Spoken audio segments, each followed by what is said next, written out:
ASPA's podcast. I am Anna Weber and I am ASPA's marketing coordinator. With me today, I have Anthony Spurgetis, who is the Chief Human Resources and Equity Officer at Waterloo Community Schools in Waterloo, Iowa. Anthony is joining me today to talk about building your bench of administrators and teachers. Anthony, thank you so much for joining me. Well, thank you so much for having me. I appreciate it. Would you mind sharing a little bit with our listeners about yourself and your district? Sure. So like Anna said, I'm Anthony, and I am the Chief HR and Equity Officer for the Waterloo Community School District in Waterloo, Iowa. I have been in school HR now. I think this is I'm starting my 11th year, and I've worked in HR for a total of, I think, 13 or 14 years. So I did not come to this by way of the classroom or a school administrator, but I have been at this for quite a long time, over 5 different districts in the state of Iowa. So the Waterloo Community School District, it serves approximately 10,000 students in the communities of Waterloo, Evansdale, Elk Run Heights, Gilbertsville, unincorporated Blackhawk County, and a small part of Cedar Falls, at our 21 campuses. We have approximately 1,700 staff members, and the city of Waterloo, which is the main base of our student population, is home to approximately 66,000 people. Our student body is approximately 59% students of color and 41% white, which you may not expect for a smaller metropolitan community in the state of Iowa.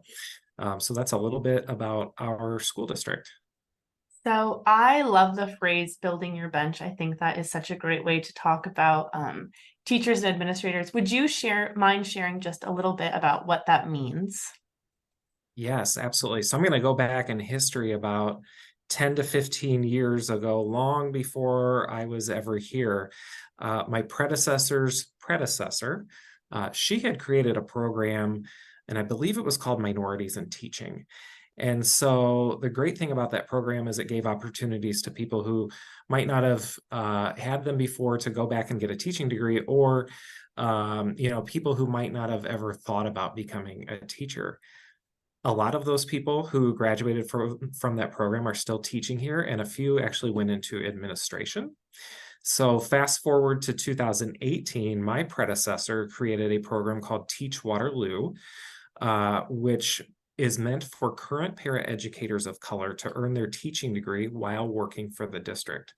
The most cool thing about this program is that they secured $300,000 in donations from community partners and our school foundation to completely fund the tuition of Teach Waterloo fellows. COVID kind of slowed its momentum, but they were able to work through that, and they have graduated 7 fellows, which are now teaching in the Waterloo Community School District.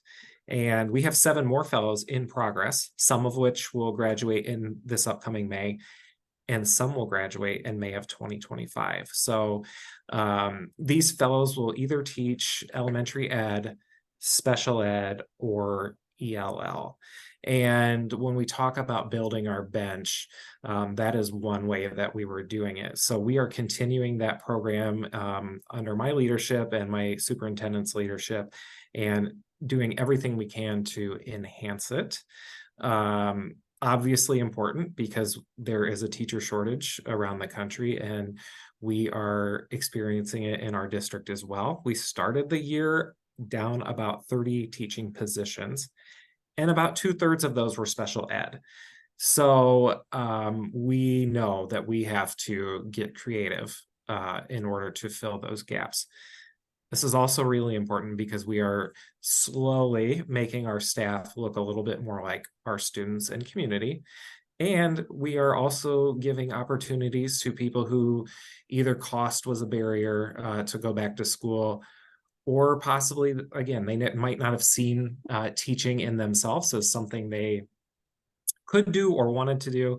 And sometimes it just takes that one person to say, hey, you would be great at this, and we believe in you. So the district also covers the books and the other materials separate from the funding we get from our community partners. So that is one way we are continuing to, build our bench in teaching.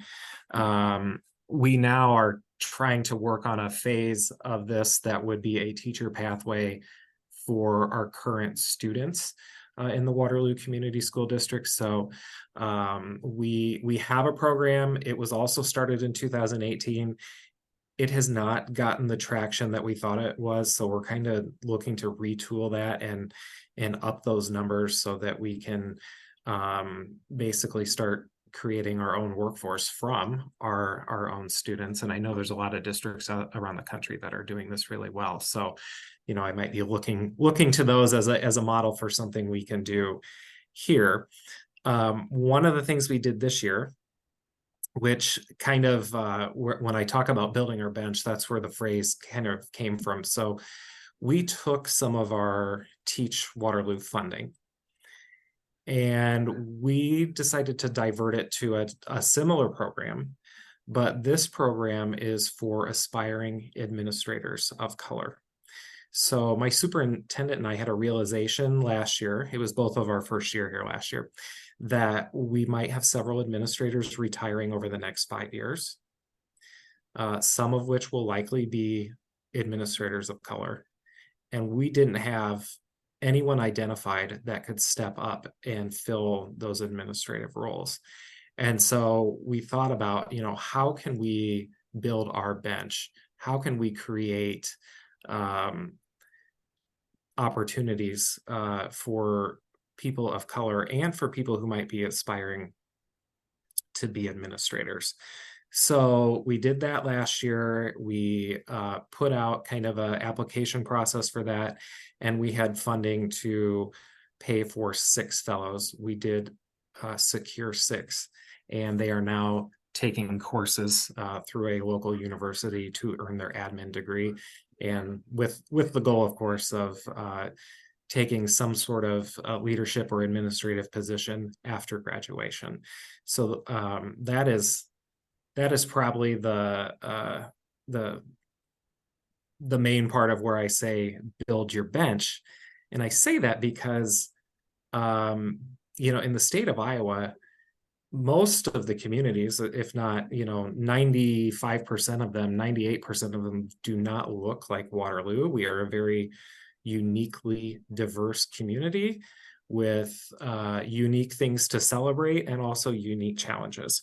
So we have to get creative to achieve our goals. We can no longer post and pray and hope people will just come to us in masses, or hope the people that we are looking for will come to us. We really have to go out and get them, and we have to create the opportunities for people so that we can achieve our goals. So that is something we have taken very seriously, and we think we will see a lot of success with. That is amazing. I do spend a lot of time talking to districts about the different ways that they're recruiting, and I don't think that I've heard from any other district in the country about a program like this. This is an amazing program.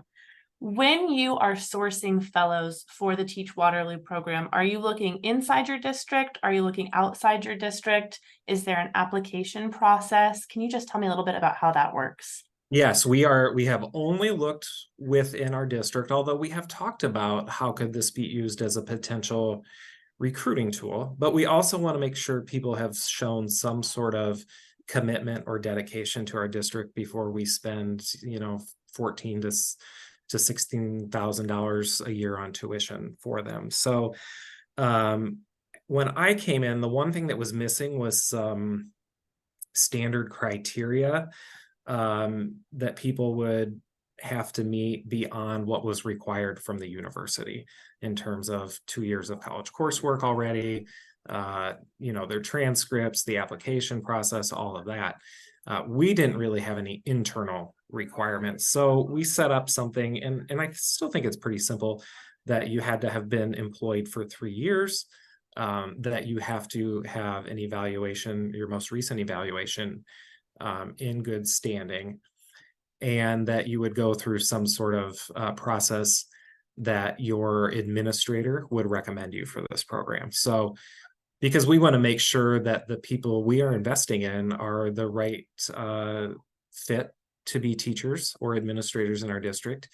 And so those are three things we identified as a place to start in terms of making sure that we're identifying the right people. So same for the administrator program. We have only looked inside, and we had much more interest in terms of the people that submitted their interest that we had funding for. So that was a really positive sign. And for that, we actually ran an interview process with a collection of administrators from around our district at all levels: elementary, central office, secondary, people of color, men, women.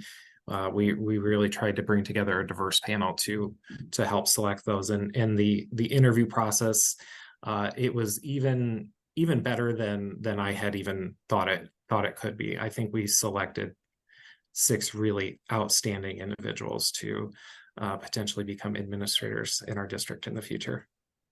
And have you found that there is a retention incentive since you've introduced the Teach Waterloo program for administrators to keep teachers that want to do something different, maybe later in their career, who have sort of a dream of administration? Do you think that it's been a retention benefit for them to see that there's a pathway for them to take? I think it definitely could be seen that way. I don't know that it is yet because it's so new. It literally came together at the end of last school year, and in the month of June, I'm going to say in probably 30 to 45 days.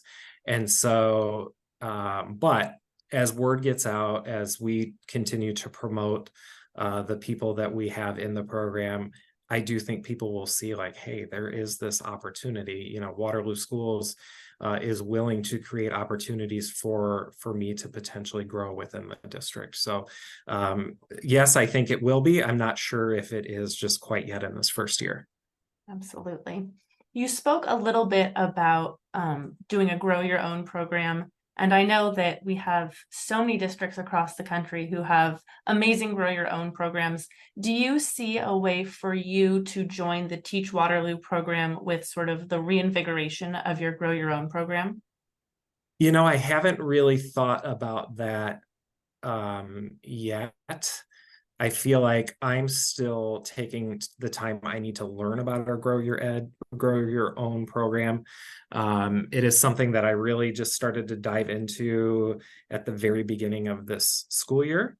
So, but we have a unique opportunity with that. We have in our district our own career center that offers, I'm going to guess at least a dozen or maybe more career programs for our high school students. So like at certain parts of the day, they might leave their traditional high school and come to our career center to take classes in the career field that they may be interested in. So the people taking our classes for the teacher prep program, if you will, can actually get their degree in 3 years rather than a full 4, because they will take some of the courses here in our district. But I haven't really thought about ways to have those two programs interact, but that's an interesting question, and perhaps there is an opportunity to do that sometime in the future. We'll have to have you back on next year to talk Yeah. about the merging of the two programs. This is truly an incredible program, and I think that it's something that a lot of districts are going to have interest in.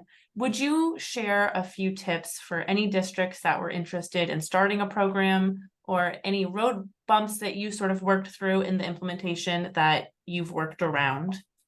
Sure. So one thing I'll add before I do that is we are now exploring seeking funding to open our Teach Waterloo program up to all of our paraeducators who would meet the requirements that we put forward in terms of the years of experience, the evaluation in good standing, recommendation from the principal, and then also meet the college's criteria. So our teacher shortage is too large to ignore that we have a really good number of people who would be interested in becoming teachers if some of the barriers were eliminated for that. So that's kind of the next iteration of Teach Waterloo that we are working to do. But I wasn't here at the start of it. But I did hear that at the start, the courses that they had to take were all in person. So we had our staff being out of the building for several hours, several days a week, taking college courses. Now, we had committed to paying them their full wage during this time. It did become a frustration for some of our principals and some of our fellows colleagues that they were shorthanded when that person was out of the building, and there really wasn't anyone to replace them with. So that was one little road bump that has been eliminated, because now they can take all of the courses virtual, and they also have opportunities to meet with their cohort and still learn from their colleagues, and still be able to go in person and get assistance, whether that's tutoring or assistance from the professors. So that has, I think, helped a lot for both the building and the people involved. One of the other roadblocks that I think was realized early on was the fellows that were in the program might have felt isolated in a way when they went back to their home schools, and nobody really understood why they were out and still getting paid to do their job when they weren't there. So there was kind of a re-education that had to be done with staff and some of our principals. But also we after the first cohort graduated, we assigned one of them, and I say we, I wasn't here, but my predecessors assigned one of them to be the kind of an in-house mentor for this program, so that they always had someone they could go to talk about their frustrations or get help, or just someone they could connect with that has been through the program, so that they could talk about their experience and learn from them as well. So, and we still have that mentor position here for people as a resource. And my associate director that I hired this year in my department, he has become very involved with the program and meeting with the fellows and the mentor, and actually going through a little PD for them on things that they might experience once they become teachers. We have a agreement with one of our local universities where some of their students in the College of Ed will actually take some of their methods coursework in our schools. So they come to our building for a while. They are being taught in their methods course, and then they're also working with our students. But what that gives them also is real life experience. But for us, it's a huge recruiting tool. To be able to have people in college in our buildings getting that experience and learning what it's like to work for Waterloo schools. Because I think in our state, a lot of our college students come from rural communities and may have not had experience in more diverse communities. So sometimes they have beliefs or assumptions about a community like Waterloo, but once they get in our buildings, they see a completely different side. And we have been able to use that as a huge recruiting tool. Another thing we started this year to kind of help with our para shortage was hiring College of Ed students from the same school as part-time para educators to fill in gaps where we haven't been able to fill para jobs. So we will assign them to a building, but then it's up to the principal to work with that person. If they can work on Tuesdays and Thursdays from 11 to 3:30, awesome. You can work those hours, and the principal will fill you in where they need to fill.